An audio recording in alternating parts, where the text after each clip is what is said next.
খাদ্য প্ৰস্তুতৰ সময়ত গেছ শেষ এয়া এক ডাঙৰ সমস্যা। চিলিণ্ডাৰত কিমান গেছ বাকী আছে সেয়া সঠিকভাৱে কোৱা টান। যিসকলৰ ঘৰত দুটা চিলিণ্ডাৰ আছে তেওঁলোকৰ সমস্যা কম। যদি আপোনাৰ ঘৰত এটা চিলিণ্ডাৰ থাকে তেন্তে কি কৰিব? কেতিয়াবা খাদ্য ৰান্ধি থকাৰ সময়ত আধাতে গেছ শেষ হৈ যায়।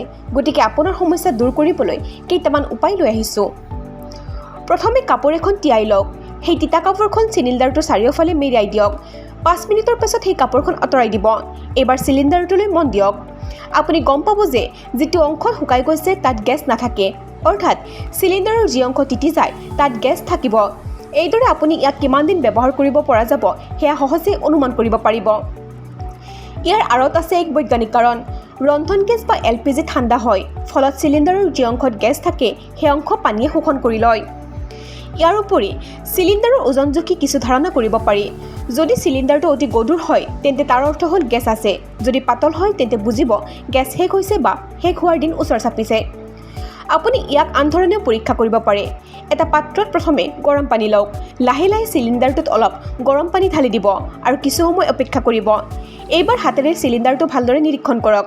চিলিণ্ডাৰৰ যি অংশ আপুনি ঠাণ্ডা অনুভৱ কৰে সেই অংশত গেছ থাকিব।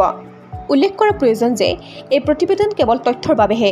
যদি আপোনাৰ কিবা প্ৰশ্ন বা সমস্যা আছে তেন্তে বিশেষজ্ঞৰ পৰামৰ্শ লোৱা দৰকাৰ। News desk report, TV nine Assam digital.